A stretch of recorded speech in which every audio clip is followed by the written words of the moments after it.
Well, this morning I got up at 6 a.m. That's not accurate.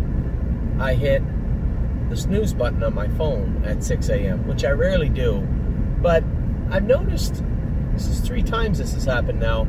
If I drink, you guys know I like those little London Fogs from Starbucks. If I drink one of those, even after 8 o'clock, and I'm not like this, I could drink a Red Bull and go to sleep. That's just how I am. But I couldn't, for the life of me, get to bed. I got to bed last night at 10 to 3. That was the last time I saw the clock. Anyway, I don't know what time I actually fell asleep, but 10 to 3, I remember seeing the clock, 2:50. And I get up at 6:10. 10 minutes snooze, got up, had a shower, got the scruff off my face, got in the car and drove towards Northfield Park. Now, I could have went to Northfield Park last night. But you know what? I had a couple of days where I just relaxed at night. And I actually feel guilty. You know, Amy's in Ontario, and, you know, it just, when I don't have anything to do, I feel guilty. And I went through a lot of the sale catalogs again and looked through them and finished off some emails. Now, I always say this, but I need to be clear again. If you've emailed me and I never got back to you, sometimes I look through my drafts, and anybody that emailed me, I always apologize and email them back. But the odd time I'll erase it by accident or skip it. So if you sent me an email and I haven't got back to you, just send me another note or resend it. It always bothers me when I get somebody sending me an email that had been sent before, with what are your thoughts on this, or can you get back to me? I always feel really bad. So if you're out there and you haven't received an email back from me, you send me a question or just a generic email, resend it and whatnot, and I do apologize. So I get up at 6:10. I was on the road by 25 after 6.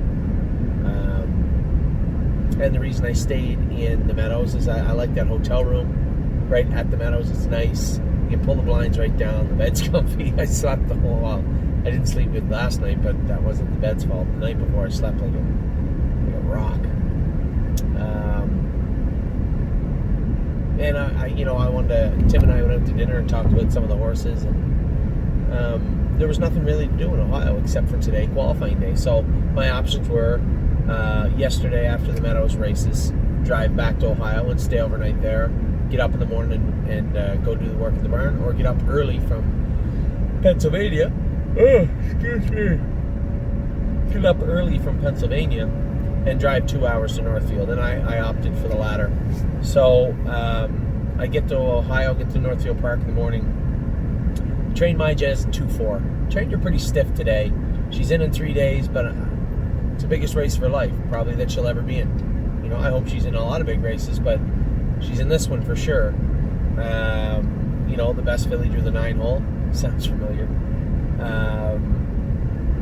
So my Jazz, I want her real good today. So we trained her hard. She trained fantastic.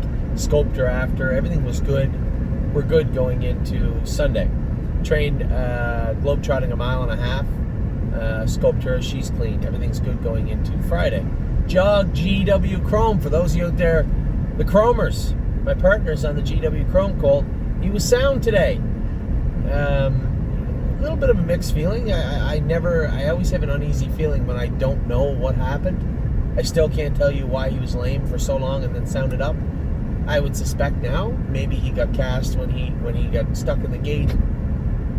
Maybe he tweaked, hurt something up high.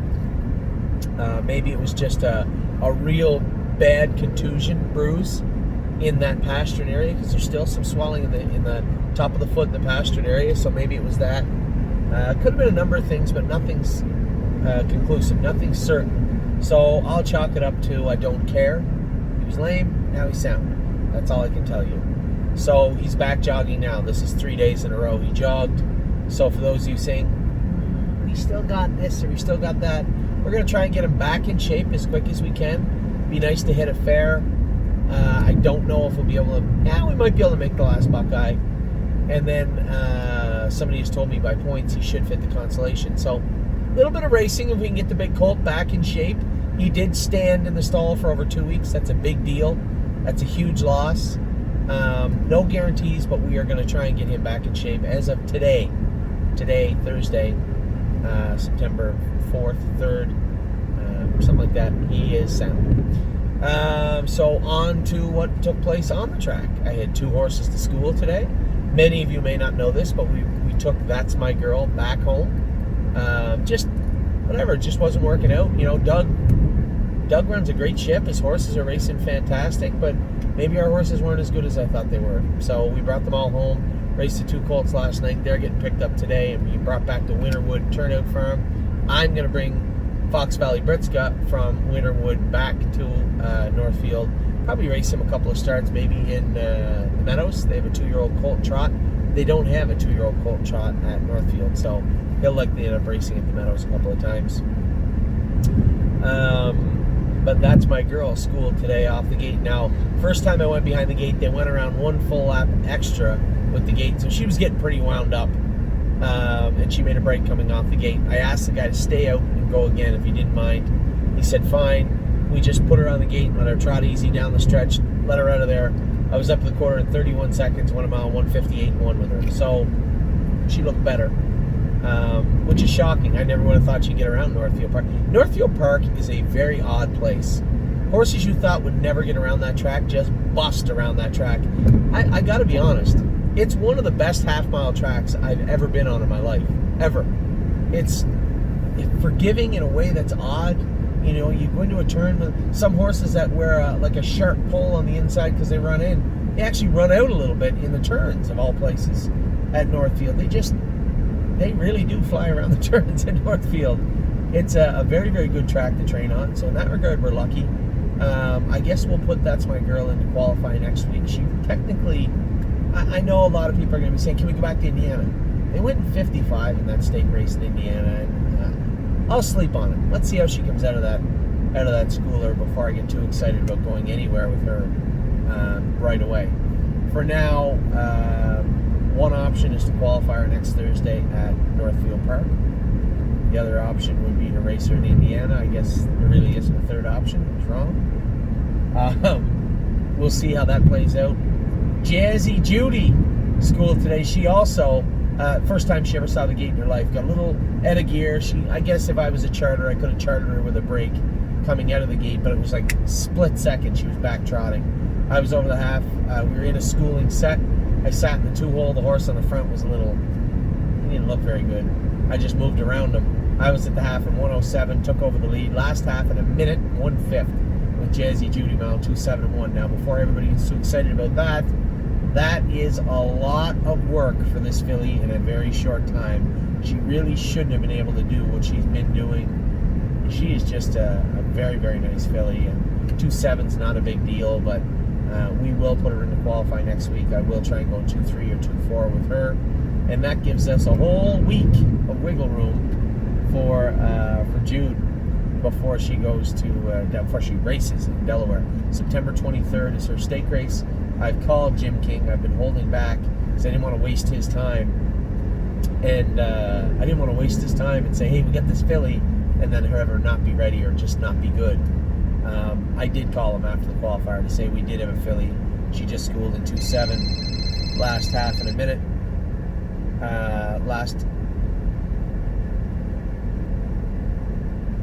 Hello? Oh, missed him. Thought I answered it and wrecked my video. Last half in a minute. She was very, very good. So hopefully Jim King will get back to me. And we can get Jazzy Judy down there shortly after her qualifier. Then we went to the 2 qualifiers today. Rosa and Why Not. It was so weird. The track was actually very deep, and Rosa and Why Not felt like she warmed up good, but felt like she was slipping badly in the track in the mile. And then I thought it was just me, but the driver in front of me said the same thing. There was a horse somewhere in the pack was just throwing back loads of dirt, and it was actually bothering me, and it was actually really bothering Rosa and Why Not. She was throwing her head all around and moving it all. I just moved her out in the 2.5 wide path, getting to the quarter pole, because I thought she was going to get out of gear and make a break. She didn't. She stayed right at it, buzzed along. Now, she only went a mile in 2 minutes and a piece, and she felt a little tired after. So I said to Jason, she might have been a little crampy after last week's qualifier. Maybe her AST was up a little high. So we ran some fluids into her. We'll draw her blood tomorrow. She's ready to go for next week. And then I looked at the program going out on the track, and I knew that the Gray Filly was going to tug me out of the gate a little bit. And the rail horse was clearly looking for a big mile after a poor mile. This horse had went in 153 times on his lines down below, a 3-year-old colt. I landed in behind him, and she's always so competitive. She's tugging on me a little bit, and I said, all right, whatever. So I followed him as long as I could. He started to get away down the backstretch. I let him get away. Coming out of the last turn, I popped the earplugs out, and she paced. I think they've chartered her 30-3, but her last eighth was 29-second speed. She went a mile 56-1, which is, again, probably as much as she wanted or more.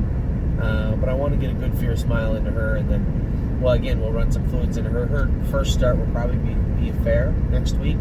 There's 3 or 4 more fairs left, 2 or 3, something like that. So she's not coming with us Saturday, but she'll go to the one right after that, wherever it may be. I asked Jason to look into that. We did enter I'm a Lovely Lady in the Meadows on Tuesday. She did not get in. We did enter Spend That Money at the Meadows on Tuesday. She did not get in. Now the class is carried over, or there's a similar class on Wednesday, so Tim's going to enter Spend That Money Wednesday also. So theoretically we'll have Sebastian Yu, Spend That Money, a bunch of other ones. So tonight we have nothing racing here in the U.S., but Walk on the Moon is racing in the Elimination to the Wellwood. So kind of a crappy draw. We know how that feels after globetrotting, drawing the 9-hole again, which seems like every single time at Scioto Downs. So globetrotting's at the 9-hole. Walk on the Moon's got the 8-hole tonight. I wish Mario all the luck. Hope he has some luck with Walk on the Moon.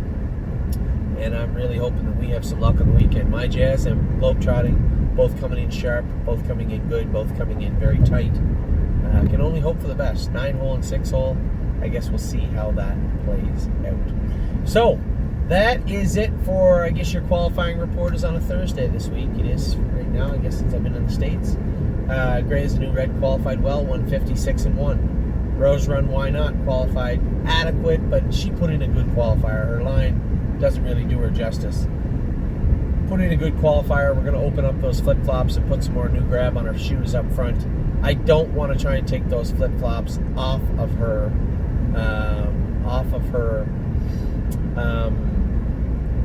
to race. I want to leave them on her. So hopefully between the grab, cutting those centers out, because we know that Scioto is a deeper track, but I can't take those shoes off of that filly right now. So hoping for the best next week with her, and Mama knows best and everybody else. So a lot of stakes going on. I got a lot bouncing around in my head between these videos, the qualifiers, the schoolers, running back and forth all over Ohio and Pennsylvania.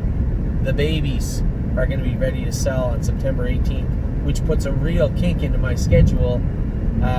Rooney Blue Chip was supposed to race on the 18th. He will, I guess, but I won't be there to drive him. Normally it wouldn't be a problem, but it is this year. The Elegant Image is on the 19th. There is simply no possible way I can get across the border, get a COVID test, and have it come back before the 19th when they roll behind the gate. So I won't be able to drive Globetrotting or Spirit of Dale in the Elegant Image. I know a lot of people have asked, geez, why don't we race Spirit of Dale in the Simcoe? I just want to get the fillies' confidence up, and there's still good horses at the Simcoe, and I can't be at the Simcoe for sure. So we opted just to race her here at the Meadows again. She's having a real good run at the Meadows. Let's let her confidence build. We'll send her over, hopefully have some good luck in the Elegant Image, and then aim for the bigger stakes later in the fall. So that's where we're at with everybody right now. Number of horses entered in the weekend all over the place, but I'm focused on here right now. Tomorrow we are I'm at the Meadows with Arctic Force, Harness AM, and one of Tim's horses, Phantom Sealster. Saturday we're at the fair, another fair, Burton County Fair. I think it's just called the Burton Fair. I assume it's in Burton, Ohio. We have 6 horses in. that are racing in Burton on Saturday. Sunday is the big night for us. This is the culmination of our long summer in Ohio. We have the super finals. My Jazz drew 6. The 9-hole went to Globetrotting, unfortunately. That's the outside. And also eligible 1 in the Phillies, 2-year-old Phillies division is I'm a Lovely Lady. We are treating her as if she is drawing in. So she may or she may not. She likely won't, but she might. And if she does, we'll have her ready to go also. So that is all the news I have for you today. Your videos will be coming up on the weekend. Not much to report tomorrow. We only have a couple in to go. So I will be talking to you on the weekend, and you'll see it on Monday. So for now, that is the qualifying report. Very happy with Gray as the New Red. Rose Run, why not? Today, next week, you're going to see Jazzy Judy, and That's My Girl likely qualify at Northfield Park. Until then, we'll talk to you soon. Take care.